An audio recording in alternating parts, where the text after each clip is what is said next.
Salut, c'est Jossman, on est sur Click Talk. Let's go. Walk it like I talk it. Walk it like I talk it. You walk it like I talk it. Walk it like I talk it. Hey. Jossman, je te présente, tu me dis si j'ai bon. Ancien MC trop mince venu de province, qui a brillé sur les plateaux de la compétition End of the Week, devenu depuis ovni solitaire dans le monde du rap français, et qui depuis quelques mois fait partie du club des 27 ballets. Tu t'apprêtes à sortir ton 5e projet et ton 2e vrai album, je mets des guillemets, ça se voit pas, mais je mets des guillemets, Split. Comment ça va? Ça va, on est là, tout va bien.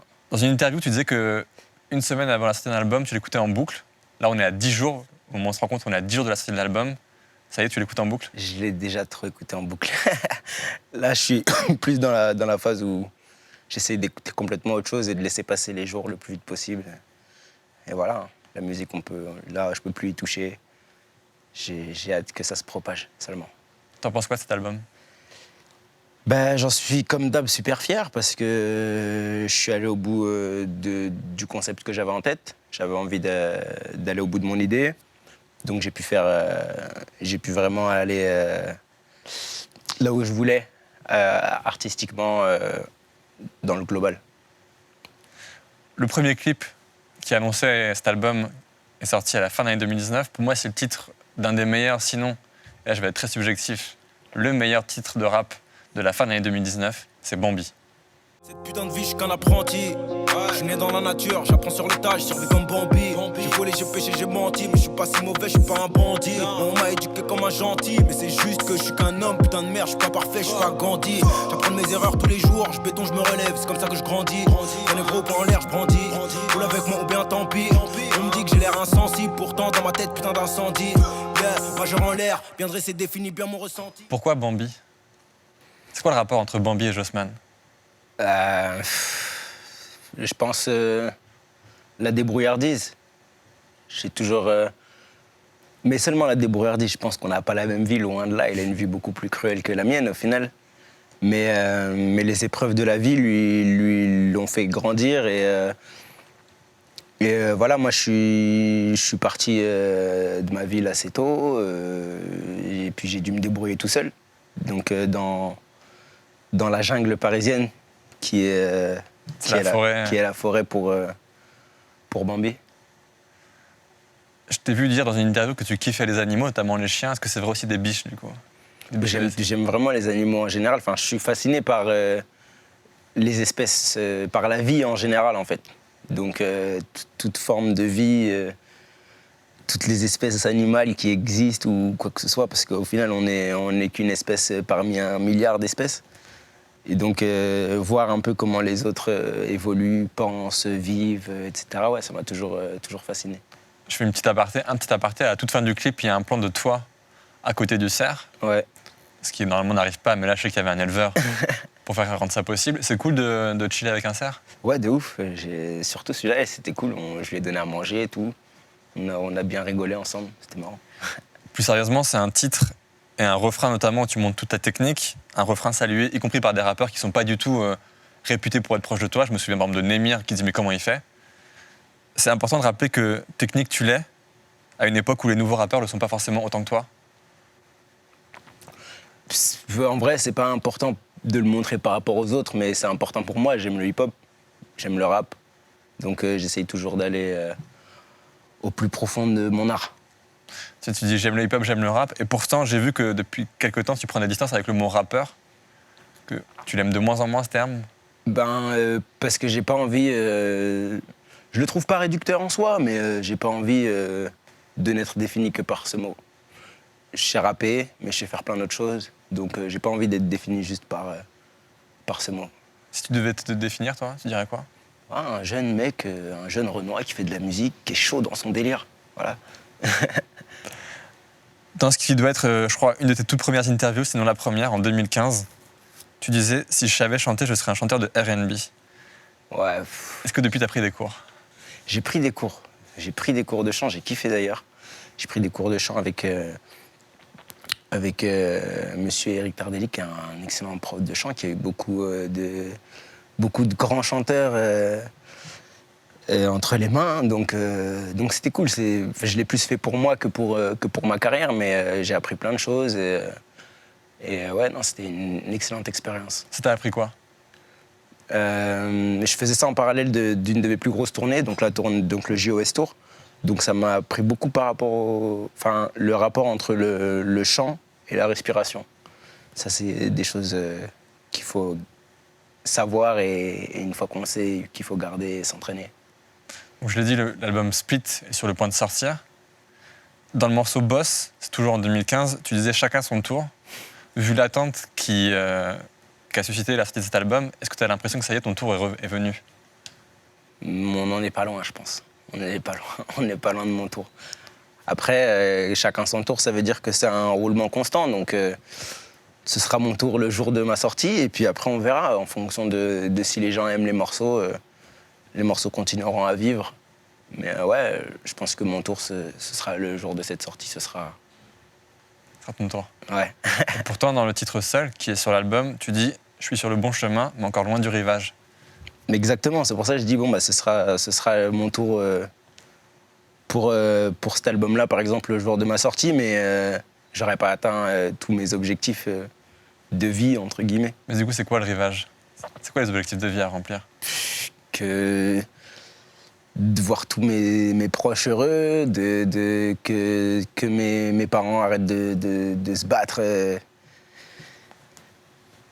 je sais même pas comment dire, hein, que j'ai plus rien à penser de choses qui pourraient me freiner à être totalement concentré sur ma carrière ou dans ma vie, ou tu vois, voir des sourires, plein de sourires, des vrais sourires autour de moi et moins de peine. Tu parles de tes proches, et c'est vrai que tu es un des MC les plus discrets du paysage, parce que tu es aussi un des MC les plus, j'allais dire, claniques presque. Tu fonctionnes avec ta bande, Easy Dio à la production, Marius Gonzalez qui fait tous tes clips depuis le début, ou presque. Et je sais que depuis Split, il y a un nouveau producteur qui a rejoint la bande, c'est ton petit frère. Donc là encore, on est sur des gens assez proches.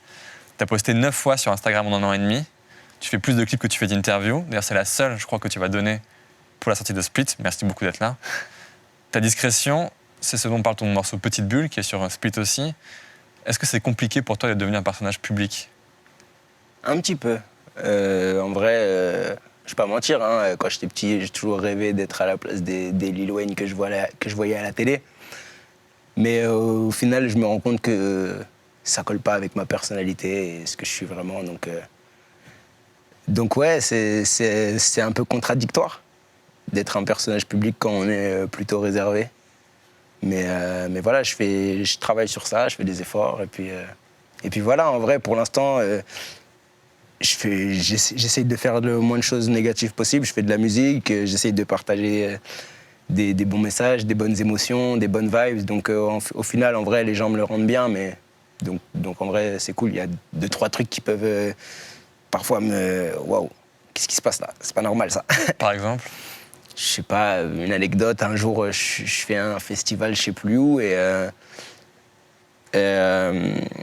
en fait je sors de mon hôtel et il y a un groupe je sors de mon hôtel pour monter dans le van pour aller au festival et en fait il y a un groupe de, je sais pas, une dizaine de jeunes qui je ne sais comment ont su à quel hôtel j'étais et qui m'attendaient flash devant les yeux comme ça, en me flashant, tu sais, genre comme si j'existais pas moi, tu vois, juste qu'il fallait filmer ce truc, flash devant les yeux pour juste rentrer dans un van qui est à 2-3 mètres. Je me dis, mais c'est pas normal, tu vois, genre, tu fais pas ça entre humains normalement quand t'es.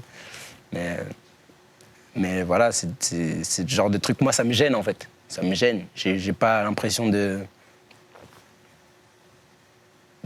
J'ai pas l'impression d'être un. Moi, j'ai pas l'impression d'être un personnage public, tu vois. Ouais. Genre, au final, comme t'as dit, je suis toujours avec mes proches, je traîne avec les mêmes personnes. Et ils n'ont pas changé mon traitement, tu vois. On se traite toujours de la même manière entre proches. Donc, j'ai pas l'impression d'avoir changé de statut dans ma vie en général. Donc, quand j'arrive le week-end et qu'on est en tournée et que finalement, je dois me mettre plus dans un mode où je suis attendu, je suis regardé, etc., ça me gêne un peu. C'est pas ma personnalité, en vrai. Donc. Et répondre aux journalistes que tu connais pas, comme moi, par exemple? Il faut y passer au bout d'un moment, apparemment. Tu pouvais, tu le ferais pas? Est-ce que tu es venu aujourd'hui sous la contrainte? Non, pas sous la contrainte. pas sous la contrainte, parce que je sais aussi que voilà, il faut que j'accepte aussi mon métier, et je sais qu'il y a des gens qui se posent des questions, donc peut-être que je peux les éclairer sur certains points. Et puis voilà, ça fait toujours plaisir de discuter. En vrai, c'est bien qu'on puisse parler de mon album, donc, et puis tu m'as dit que tu aimais bien ma musique, donc du coup en vrai ça me fait plaisir, on peut en parler totalement. Il y a une tradition dans les projets de Jossman. Il y a toujours 1, 2, 3 morceaux sur les femmes et sur l'amour. Pour moi, jusque-là, le plus mémorable, c'était XS, que j'aime beaucoup, pour des raisons personnelles. Et dans ce nouvel album, il y a Baby Girl. Baby girl, voilà, tiens, ça c'est ma fierté. En vrai, personne peut me l'ôter, mais pour toi, je la mets de côté. Tiens, tu peux même marcher dessus. Je sais que je t'ai grave déçu et causé de graves blessures. Je suis pas parfait, ça c'est sûr. Ce morceau, en tout cas cette partie du morceau, elle va assez à rebours de ce qu'on peut entendre parfois dans ta musique et de façon plus générale dans les textes de rap français. Tu t'avoues complètement vaincu, quoi. Ouais. Bon, vas-y, en vrai, j'avoue, j'avais pas pensé qu'on parlerait de Baby Girl, mais c'est un morceau, je suis pas trop à l'aise de parler. C'est vrai? Bon, c'est pas grave si on garde ça, mais... C'est-à-dire que le vrai Jossman, il est plus dans Beach que dans Baby Girl, c'est ça? Non, je pense qu'il est plus dans Lifestyle. 3 morceaux à écouter sur Split. Je viens de le dire, donc sur le morceau Beach, il y a Hamza. Sur l'album, il y a aussi Chili, Leto, Seth Gecko, Z de 13 blocs. T'as toujours quasiment avancé seul. T'as fait très peu de featuring. Il y a eu Olkari au tout début, Ouais. ce que je trouvais super d'ailleurs comme passation de témoin. T'as dit que t'écoutais assez peu de rap français, même si tu te tiens au courant. Comment t'as choisi ces artistes-là? Bah, j'écoute peu de rap français, mais j'habite en France, j'ai des réseaux sociaux, je suis ce qui se fait, il y a de très bonnes choses. J'ai jamais dit que j'écoutais pas de rap français de manière péjorative, j'ai jamais méprisé le rap français, donc il y a forcément des artistes que j'aime bien. Et puis voilà, Hamza c'est un artiste que je kiffe, j'écoute ce qu'il fait, j'aime bien. Z je le trouve très fort, Leto je le trouve très fort. Seth Gecko, voilà, il y a beaucoup de gens de mon entourage, surtout mon petit frère qui aime beaucoup écouter, ouais. Donc du coup voilà. Et puis Chili, par contre, j'ai découvert pendant que je faisais mon album.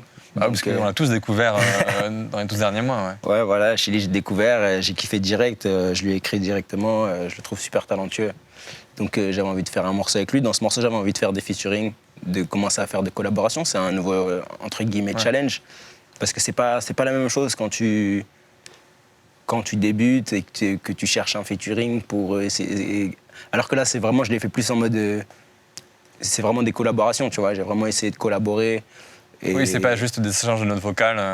Voilà, j'essaie d'aller plus loin dans le simple featuring. J'essaie de faire des gros morceaux à chaque fois, des contre-pieds pour certains morceaux, vraiment me prendre la tête et faire de la bonne musique. Il faut dire que le morceau Mauvaise Humeur avec Leto est très très très... Merci beaucoup. Il y a un morceau sur Split qui fait un peu suite, à mon sens, à ton premier projet long, Matrix. Le morceau Factice, où tu chantes « Plus rien n'est vrai, tout est factice, plus rien qui m'effraie, tout qui m'attriste ». T'as essayé d'obsession, de distinguer un peu la pilule bleue de la pilule rouge, ce qui est vrai, ce qui est faux. Ouais. Pourquoi?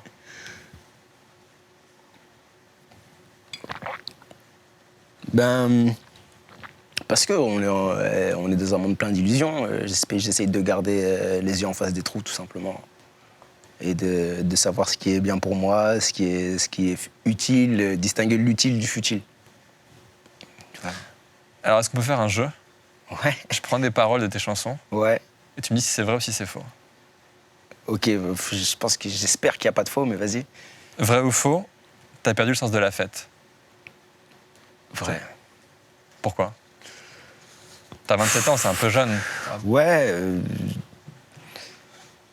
Je sais pas. Je suis toujours un peu en vrai, je suis toujours un peu en retrait dans les soirées.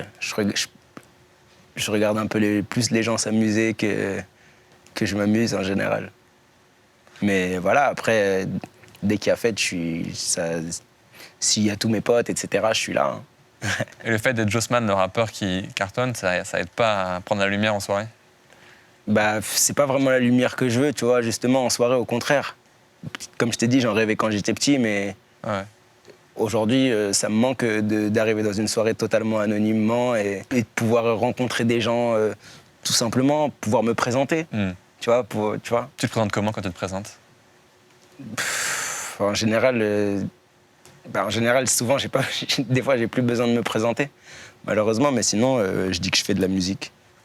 Voilà, je fais de la musique, je produis, que j'écris un peu. Mais si la personne ne connaît pas Jossman, en général, tu découvriras quand il faudra. Mais je suis quelqu'un qui fait de la musique, c'est mon métier. Et voilà, enfin, si t'en sais pas plus, c'est très bien. Je sais qu'il y a beaucoup de gens...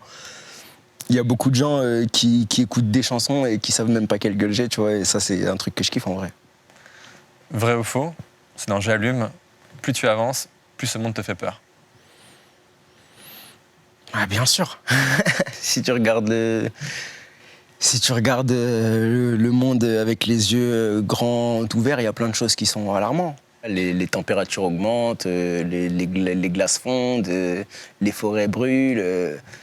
Pour moi, en tout cas, quand je vois ça, tu vois, j'ai un petit peu... Pas vraiment peur, parce que je me dis, de toute façon, quand le jour où ça va péter, je serai déjà plus de ce monde, tu vois, mais juste, c'est un constat pas très positif quand tu penses au futur, en général. Vrai ou faux, échange de sujet, tu recales des meufs bien plus fraîches que celles qui te recalaient avant. Ah, vrai. Ça fait du bien? Ouais, oui et non. En vrai, je m'en fous aujourd'hui, mais ouais, si j'avais un côté très... C'est une phrase qui est très égo-trip au final, mais ouais, ça pourrait faire du bien à mon ego. Me dire, ah ouais, quand j'étais bien, maintenant, hein, tu vois.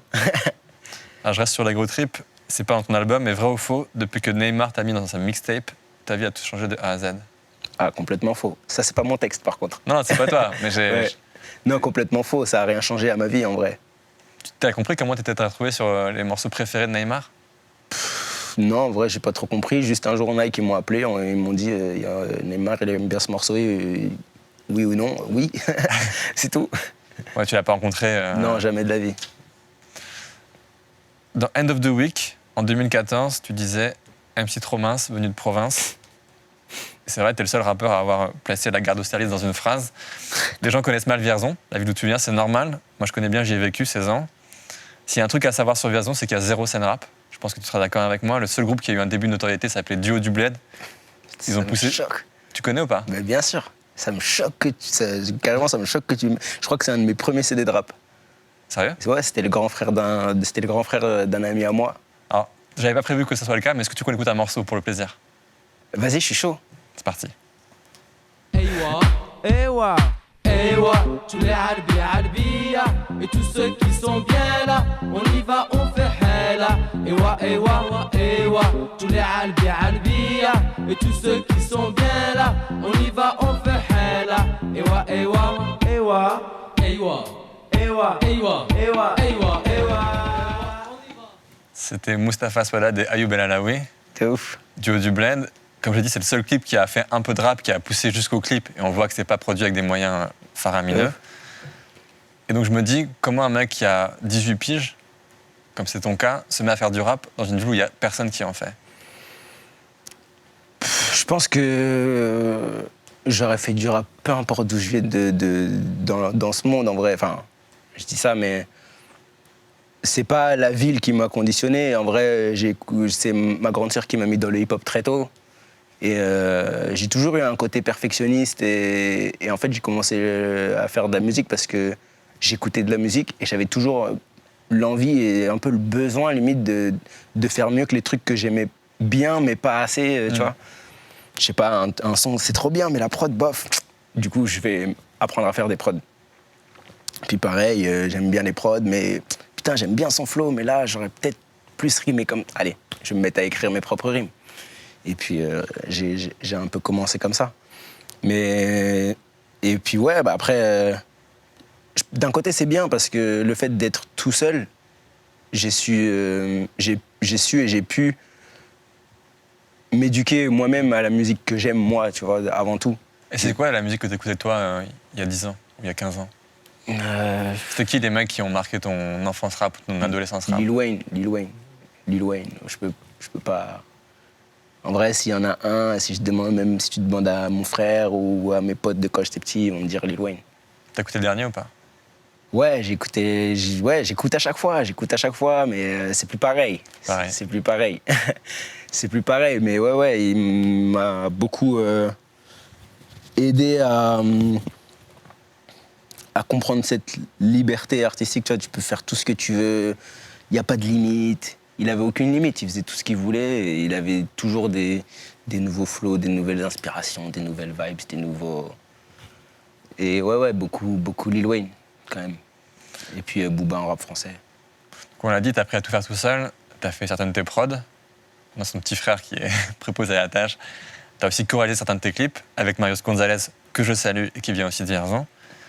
On a montré tout à l'heure le clip de Bambi, qui à certains égards, je pense, est une évocation de ton enfance. C'est là qu'il a été en partie tourné, je crois. Ouais, de ouf, on a tourné une petite partie à Vierzon, ouais. Y compris dans la maison de tes parents. Ouais, c'est pas la première fois qu'on fait des trucs à Vierzon. On avait tourné une grosse partie de l'occasion aussi à Vierzon avec mon ancienne voiture. Le dictionnaire. Ouais, exactement. Puis ouais, on voit mes parents aussi dans l'occasion. Tu dis qu'avec eux, tu parles jamais de ta musique, de tes clips. Pourquoi? Ça me gêne. Hein. Ça n'a pas fait partie de... Le hip-hop, il n'a jamais fait partie de mon enfance familiale, on va dire. C'était plus quelque chose de caché. Donc j'ai acquis une certaine gêne. En vrai, la vraie anecdote, c'est qu'un jour, je venais de découvrir Booba, je kiffais de ouf. Et un jour, j'écoute, il est sur, je sais plus si c'est un Planète Rap ou je sais plus c'est quoi. Mais en gros, il commence à passer j'écoute Skyrock et il passe Mauvais Garçon sur Westside. Et voilà, et si le proc m'insulte comme une... Et ma mère rentre dans le salon, à ce moment-là, j'écoute ça à fond, tu vois. Obligé de tirer sur ce... Ma mère m'a mal regardé, tu vois. Du coup, t'as dû t'exiler à Paris. Ouais, non, après, j'ai continué dans ma chambre, bien caché. Quand t'es arrivé à Paris, pour te faire connaître, t'as écumé les scènes des compétitions qui s'appellent toujours d'ailleurs End of the Week. Ouais. C'est pas comme des rap contenders, c'est pas du clash, c'est plus de l'improvisation et C'est ouf. ça montre qui est virtuose et qui ne l'est pas, et tu l'étais énormément. C'était le bon moyen de te faire connaître? Pardon? C'était le bon moyen pour toi de te faire connaître? Non, c'était surtout un bon moyen pour moi de me tester.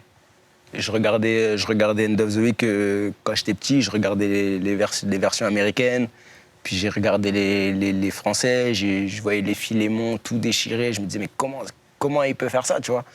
Et je t'ai dit, moi je suis assez perfectionniste et j'ai toujours un peu envie de dépasser ce que je trouve chaud.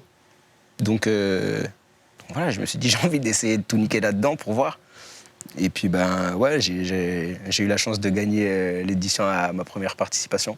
C'était cool. 2013. Ouais, c'était une bonne expérience. C'était une bonne expérience. Et voilà, après non, ça m'a pas. C'est vrai que mon premier public, c'est un public qui m'a vu en live directement dans les open mic. Pas forcément, il n'y a pas eu que End of the Week, mais j'ai fait un peu tous les open mic qui sont cachés parce qu'en vrai, il y a une vraie scène rap à Paris, tu vois, mais très underground. Et j'ai un peu fait tout Paname quand je suis arrivé à Paris pour me frotter aux autres MC de la région, voir ce que je valais. Parce que, vas-y, au final, je viens de Vierzon, je sais que j'ai un bagage, mais j'ai envie de me confronter au niveau, entre guillemets, tu vois. Et voilà, du coup, j'ai fait ça. Non, ça m'a pas... Je pense pas que ça... élargi mon public de ouf, mais moi, en tout cas, ça m'a permis de me jauger. En plus, ça m'a permis de pratiquer aussi, donc de garder le truc et de progresser, du coup, à force de pratiquer. Practice makes perfect. Puis ça a permis une autre chose, ta première apparition télévisée en 2014, dans une émission présentée par Pierre Lescure, qui s'appelait La Masterclass. Ce jour-là, c'était Orelsan qui donnait une masterclass. Tu avais été invité à rapper sur un thème qu'il avait choisi. Est-ce que tu te souviens de ce qu'avait dit Orelsan après ta prestation? Ouais, il avait dit que j'étais trop fort. On écoute. Déchet, il est trop fort en fait. Et il est super fort. Il a dit il est trop fort, hein. C'était en 2014. Ouais, tu sens la fougue, tu sens que j'étais fou, genre j'étais obligé de faire un commentaire juste après. Tu veux avoir le dernier mot sur Orelsan? Non, même pas, je voulais pas forcément avoir le dernier mot, mais quand je vois cette vidéo, je me souviens de moi à cette période et c'était la fougue, j'en voulais. Est-ce qu'en 2014, tu pensais que tu ferais l'Olympia en mai 2020? Non, j'avoue, non. Est-ce que tu pensais que ce serait complet 3 mois avant? Non plus, hein. Tu pensais que tu ferais le Zénith 4-5 mois plus tard? Encore moins. Encore moins. Tu l'as encore la fougue?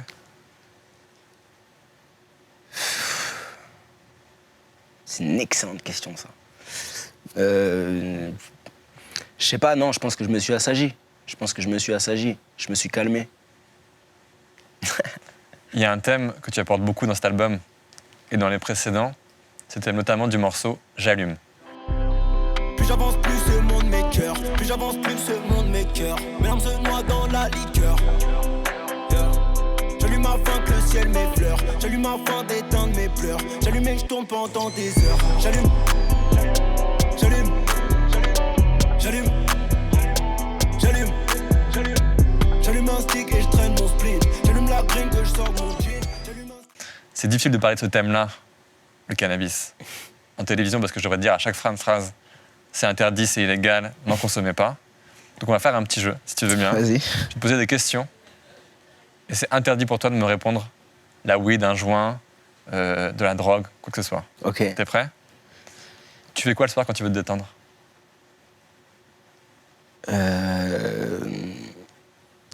Je bois un thé et j'inhale de la vapeur de THC. Pour toi, c'est quoi le meilleur remède après un chagrin d'amour? Non, ça n'a rien à voir avec la THC. Hein. Le meilleur remède, je sais pas, hein. Supprimer le téléphone, supprimer les numéros, acheter des capotes et passer à autre chose. C'est tout. Hein. Tu vas faire quoi après cette interview? Je vais Pour un thé. boire un thé, je pense. Merci Jossman. C'est fini. Split Merci à vous. est disponible au moment où cette vidéo sort sur le net. Énervé. Merci d'être venu. Merci à vous. de Merci m'avoir d'avoir fait cette invité. interview chez Click. Force à toi. Merci beaucoup. Let's go. Walk it like I talk it, walk it like I talk it. You walk it like I talk it, walk it like I talk it. Hey.